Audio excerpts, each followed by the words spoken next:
ये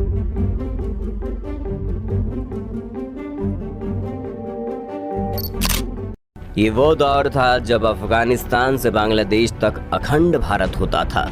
ये वो दौर था जब हिंदुस्तान की जनसंख्या महज 16 करोड़ थी। कहते हैं उस वक्त हिंदुस्तान में 10% से कम पुरुष पढ़े लिखे थे और महिलाओं में पढ़े लिखों की संख्या तो 1% से भी कम थी। ये वजह है कि हजारों किलोमीटर की दूरी से आकर कोई अंग्रेज हमारे भारत पर आसानी से कब्जा जमा लेता है। कहते हैं जब अंग्रेज भारत आए थे उस वक्त भारत में 2 राजाओं का राज चलता था, एक तरफ मुगल और दूसरी तरफ मराठा साम्राज्य।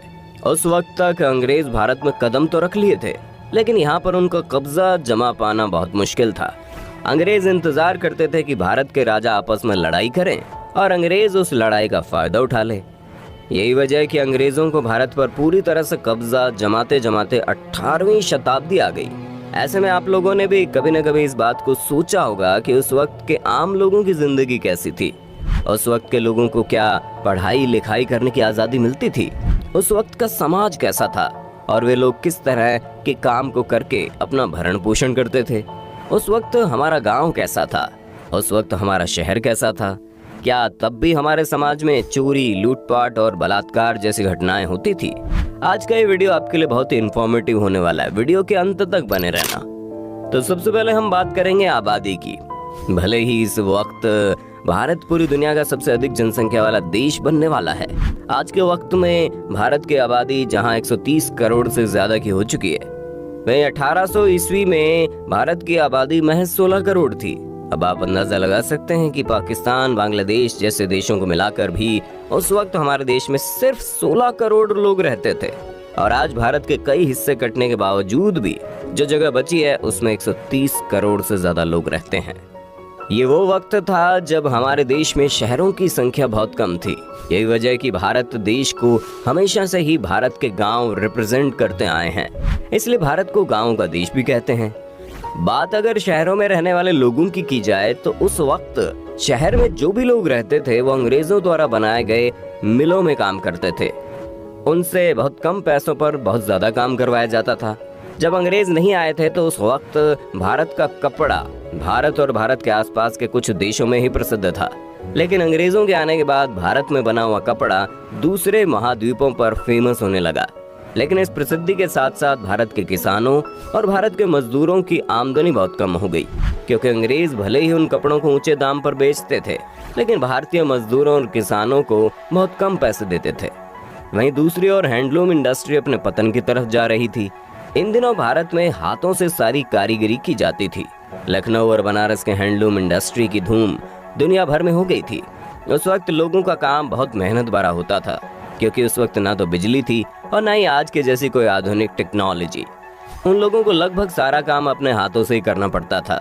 आपको जानकर हैरानी होगी कि उस वक्त भारत में जो कपड़े बनते थे उसकी बहुत ज्यादा डिमांड थी। उन कपड़ों पर बहुत ही बेहतरीन कारीगरी की जाती थी, लेकिन ब्रिटिश के आने के बाद भारतीय कपड़ों की डिमांड कम हो गई और भारतीयों का मार्केट पतन की ओर बढ़ने लगा। दरअसल भारतीय लोग जो कपड़ा बनाते थे उसे बनाने में बहुत वक्त लग जाता था और उसी कपड़े को ब्रिटिश तमाम तरह की मशीनों के द्वारा बहुत ही कम वक्त में तैयार कर देते थे और बहुत सस्ते दामों पर बेचते भी थे। यही वजह है कि भारतीय लोग वक्त के साथ साथ और गरीब होते चले गए।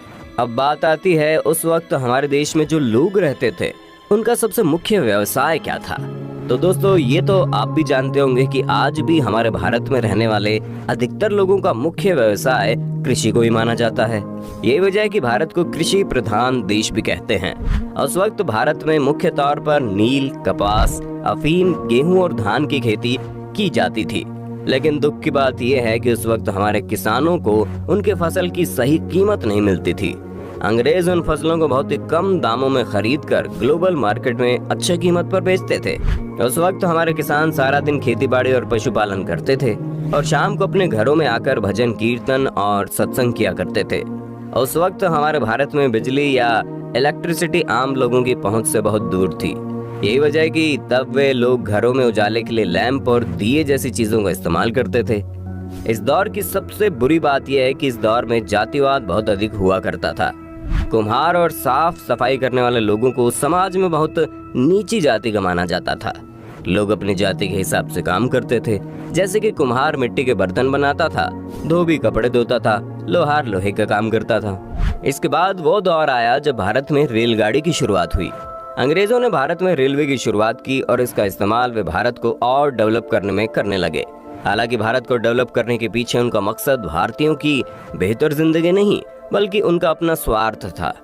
अंग्रेज भारत पर राज करने के लिए भारत के दूर दराज के इलाकों में आसानी से अपनी पहुंच को बनाने के लिए सड़क मार्ग और रेल मार्ग को बढ़ावा देने लगे। साल 1853 के लगभग मुंबई से ठाणे के बीच एक पैसेंजर ट्रेन की शुरुआत की गई, जो कि 14 डब्बों की एक स्टीम इंजन से चलने वाली ट्रेन थी।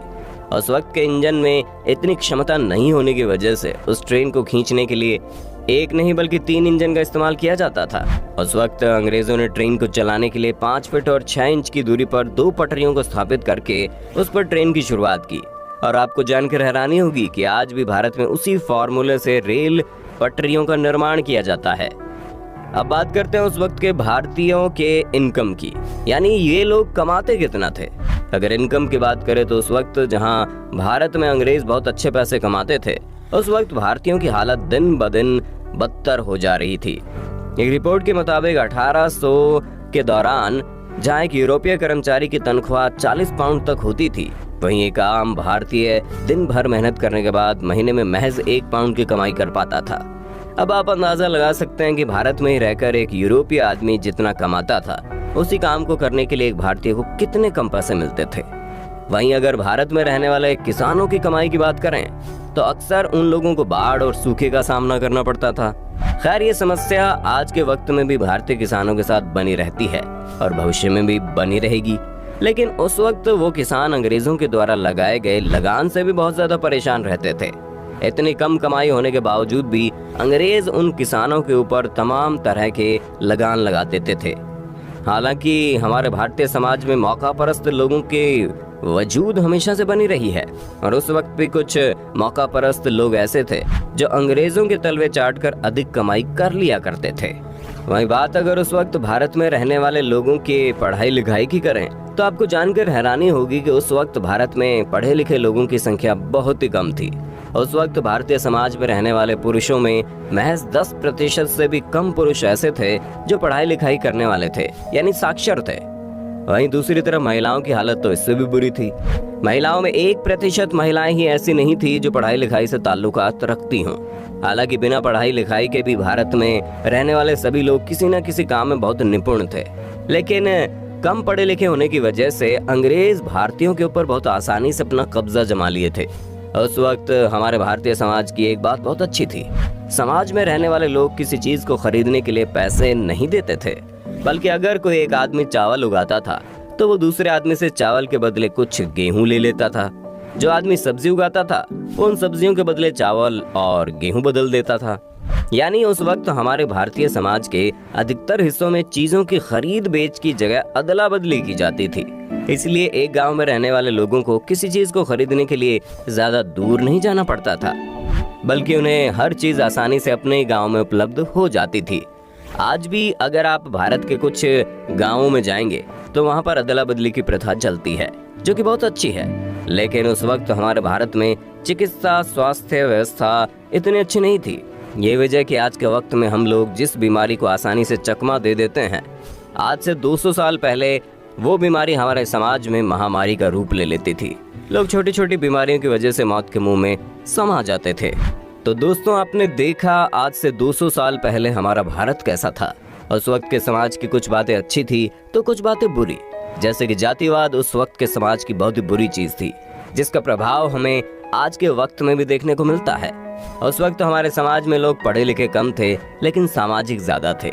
वहीं आज के वक्त में भले ही हम पढ़े लिखों की संख्या ज्यादा हो चुकी है, लेकिन हम अपने समाज से दूर होते जा रहे हैं।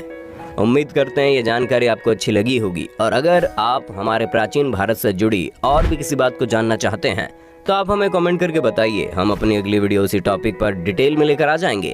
वीडियो अच्छी लगे तो लाइक कीजिए, हमारे चैनल को सब्सक्राइब कीजिए, बेल आइकन को ऑन करना बिल्कुल